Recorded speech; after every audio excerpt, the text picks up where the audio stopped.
Hello, everyone, and thanks so much for logging on to CBS News Colorado and CBSColorado.com. It is time for a few more minutes with our Xfinity Monday Live guest, ESPN senior writer Jeff Legwold.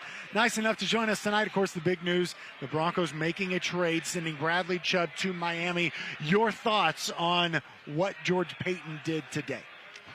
Michael, early this morning, there was going to be no deal. So I think the fact he was able to get the first-round pick tipped the scales. You know, they got a 1 and a 4 in the 24 draft, and they get a player in Chase Edmonds who's going to play right away. So with an uncertain ability to re-sign Bradley Chubb after this season, I think they just decided they were deep enough at outside linebacker, and once they got that back into the first round in next April's draft, I think that was more than enough for them. Is this a sign that the Broncos are throwing in the towel on this season? Because I think some fans are worried about that. What do you think?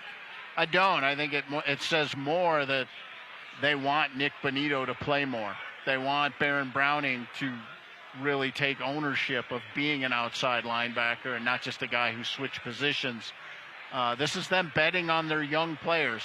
And every team in the league, I don't care who you are, I don't care how much you've won, at some point you have to bet on your young players because it is football and nothing's forever. And I think they just weighed their ability to re-sign Bradley Chubb to a contract that they would agree to, given his injury history. He still, really only has one full season, and that was his rookie year. Yeah. That's still his career high in sacks, his rookie year.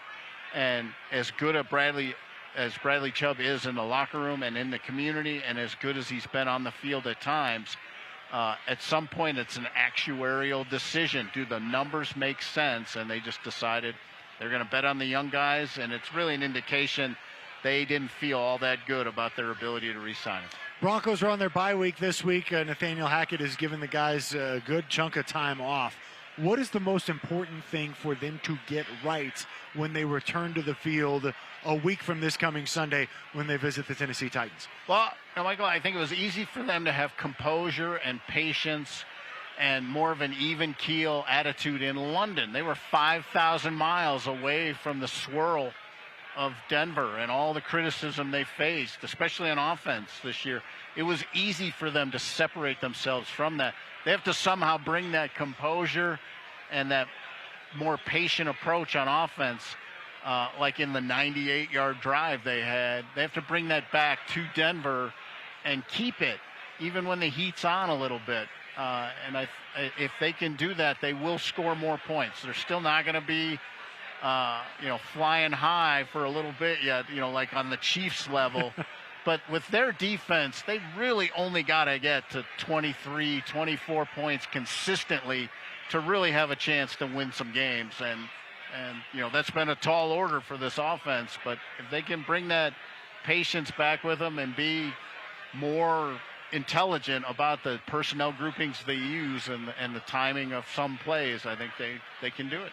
Why has Greg Dulcich been inserted into this lineup and then been so successful? I know why he's been inserted into the lineup, but the fact that he has done this in the first 3 games of his NFL career is, in my mind, really impressive. Why has he been able to do it? 2 things, I would say, Michael. They've done what they needed to do, which was be smart about what you ask him to do as a rookie. Ask him to do the things he's really good at. Then he gets confident. They get some big plays. And he did this his college career. He was a downfield target who could win matchups. And that's what they've asked him to do.